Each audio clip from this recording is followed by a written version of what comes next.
और अब वक्त हो गया है कि हम सवालों को शामिल करने की शुरुआत कर लें। और पहला सवाल परेश का है। उनकी माताजी गिर गई थी और उस वजह से उनके स्पाइन में फ्रैक्चर हो गया। अब जाहिर सी बात है उसके बाद के ट्रीटमेंट उनके हुए होंगे, लेकिन और कैसे उनको राहत मिले और कैसे आराम मिले, स्वामी जी इसके उपाय बता दें आप। तो देखो, परेश जी से लेकर के किसी को भी करने से चोट लग जाए तो दूध में हल्दी, शिलाजी, च्यवनप्राश, ये बड़ी जबरदस्त चीज है। अंदर के इन्फ्लेमेशन को दूर करता है च्यवनप्राश। दूध में हल्दी, शिलाजीत पैसे अंदर के इन्फ्लेमेशन को ठीक करते हैं, हड्डियों को जोड़ते हैं। और आटे में मैंने कहा ना, सिंघाड़े का, जौ का, कुट्टू का, रागी का, बड़वा का, ये जो आटा है ये बड़ा जबरदस्त होता है अंदर को हड्डियों को जोड़ने के लिए। तो दूध में हल्दी, शिलाजीत ये तो तुरंत शुरू कर दे, और लाक्षादी गूगल दे दे, ये बड़ा जबरदस्त। और गिलोय पिलाए, गिलोय और एलोवेरा अंदर से हड्डियों को जोड़ देता है। तो एलोवेरा तो वात को भी दूर करेगा और उसमें कैल्शियम और फास्फोरस अच्छा होता है। और गिलोय तो रामबाण चीज है। तो अगला प्रश्न आप ले लो। हड्डी किसी की भी टूटी हुई लाक्षादी गुगुल गिलोय का सेवन करें और जो बताए इसका उपयोग करें तो 100% ये समाधान है। ज्योत्सना जी, प्रिया जी, आप भी पूछ लो, कुछ पूछना है तो। स्वामी जी, मैं निकिता का सवाल शामिल कर लेती हूँ। निकिता कह रही है कि उनको हाइपोथायराइड की परेशानी है और ऐसे में क्या खाना चाहिए और किन चीजों का परहेज करना चाहिए।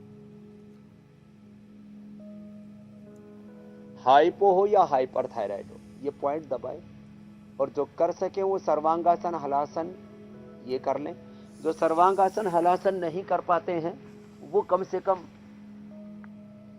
सर्वांगासन, हलासन न कर पाए तो मत्स्यासन तो कर ही सकते हैं। ऐसे ये भी नहीं कर पाए तो उष्ट्रासन कर सकते हैं। उष्ट्रासन भी न कर पाए तो सिंहासन कर सकते हैं और उज्जाई कर सकते हैं।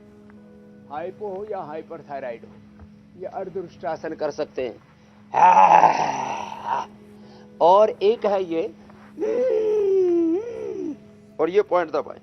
और थायरोगिड धनिया के पानी के साथ ले लें। और जिनको ये यात्रा में रहते हैं, ट्रैवलिंग में रहते हैं और बनाने कौन काढ़ा बनाए कौन क्या करे, तो थायरोगिड और कोरी घरमटी दोनों खा लें 100%। और ये कपाल भाती करते समय ये पॉइंट दबा लें, दोनों हाथों में भी दोनों पैरों में भी। इतना जबरदस्त है ये पॉइंट, दोनों हाथों में दोनों पैरों में। थायराइड की बीमारी के बारे में ऐसी झूठी भ्रांति, कितना बड़ा झूठ प्रायोजित तरीके से बोला जा रहा है। सारी दुनिया ने मान लिया इस झूठ को कि थायराइड क्योर नहीं होता। थायराइड भी क्योर होता है, बीपी शुगर भी क्योर होता है, अर्थराइटिस अस्थमा भी क्योर होता है, रोज बताते हैं हम। मुझे लगता है मिटेगी भ्रांति, बहुत अरसे से थी, हम भी लगे हुए। थायराइड क्योर होगा, हाइपो हो या हाइपर हो। अगला ले लो आप। और आप लगे हुए, इसलिए बीमारियां धीरे धीरे खत्म होंगी और लोगों को राहत मिलेगी। अगला सवाल स्वामी जी ममता का है। उन्हें हाइटस हर्निया है और थायराइड की भी शिकायत है। डॉक्टर्स ऑपरेशन की सलाह दे रहे हैं, तो अब ऑपरेशन से बचने की कोई उम्मीद है? थायराइड के लिए तो बता दिया है, हाइटस हर्निया के लिए बता देते हैं।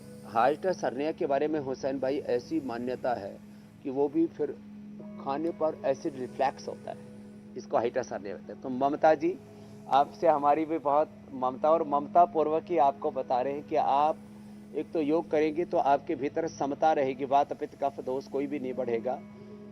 एलोवेरा, वीटाग्रास, लौकी का जूस, ये 3 तो एसिडिटी के लिए जबरदस्त चीज है। मुक्ता शुक्ति, कामदुधा, मोती पिष्टी 10-10 ग्राम ले लें। आधा ग्राम सौंफ के पानी से, एलोवेरा के जूस से ही ले लें, एकदम से हाइटस हर्निया ठीक हो जाएगा। एक बहुत पुराना एसिडिटी का रोगी मेरे पास आया, मैंने कहा अविपत्तिकर चूर्ण और ये एसिडिटी से हाइटस हर्निया होता है। तो 100 ग्राम अविपत्तिकर चूर्ण, 10 ग्राम मुक्ता शुक्ति और उसमें 2 से 4 ग्राम मोती पिष्ट मिला करके मैंने कहा खा लो। बोले जी मेरे तो ठीक हो गया। एक संजय भाई आए मुंबई से, बोले स्वामी जी मेरे तो 10-20 साल से पता नहीं कब से एसिडिटी, याद करता हूं तो याद ही नहीं आता कब शुरू हुई थी। मैंने कहा लिवोग्रिट खा ले।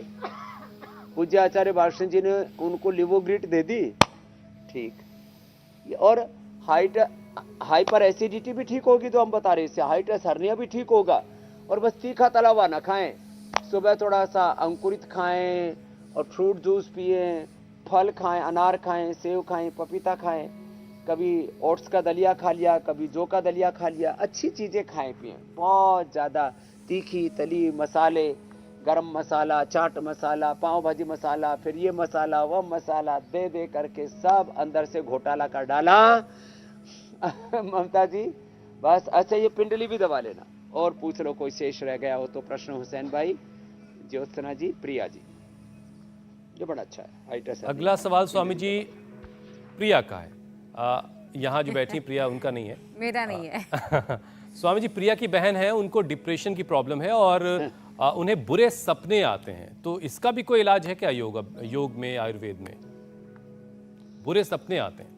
हाँ, तन्मे मनः शिव संकल्पमस्तु। रात को सोने से पहले जब शिव संकल्प करते हैं ना, पवित्र संकल्प के साथ सोचें कि मैं भगवान की शरणागति में हूँ, खुदा वो अल्लाह वो अलमाइटी गॉड, वो भगवान सदा मेरे अंग संग रहता है। और सच में जब हम सोते हैं तो हमारी आत्मा का निवास परमात्मा में, सुषुम्ना नाड़ी में ही होता है। बुरे सपने नहीं आएंगे। गुरु का, भगवान का, जो भी श्रेष्ठ महापुरुष हैं, अपने बड़ों का चिंतन करते हुए सोया करें। और प्रिया जी, एक खास बात, मेधावटी 2-2 गोली सुबह शाम ले लेना। बहुत ही ज्यादा एक्यूट डिप्रेशन हो, सिजोफ्रेनिया भी हो तो ठीक हो जाता है। 2-2 गोली सुबह, दोपहर, शाम 3 बार खिला देते हैं। मेधा क्वाथ का पानी पिला देते हैं। और ये अनुलोम विलोम, भ्रामरी, उद्गीत, ये सोते समय भी कुछ कहते हैं जी समय ही नहीं मिलता। मैंने कहा रात को नींद नहीं आ रही है, लेटा लेटा अनुलोम विलोम कर ले, अपने आप ही नींद भी आ जाएगी, डिप्रेशन भी दूर हो जाएगा, स्ट्रेस भी दूर हो जाएगा। किसी को ज़्यादा ही बढ़ गया तो थोड़े दिन पतंजलि वेलनेस में आ जाए, यहाँ सिरोधारा करा देते हैं, अक्षय तर्पण करा देते हैं, मेधा क्वाथ तो पिलाते हैं, मेधा क्वाथ से बस्ती भी करा देते हैं। तो प्रिया पूरी तरह से ठीक हो जाएंगी। विद इन ए वीक पूरा चेंज आ जाएगा। और ये पॉइंट भी दबा लिया करें दोनों हाथों में और दोनों पैरों में, छोटी अंगुली के पास वाली अंगुली के ऊपर और अंगूठे के ऊपर। ये बड़ा जबरदस्त पॉइंट होता है। इंडिया टीवी हर वक्त हर जगह डाउनलोड करने के लिए सर्च करें India TV news Google play store या ऐप स्टोर पर।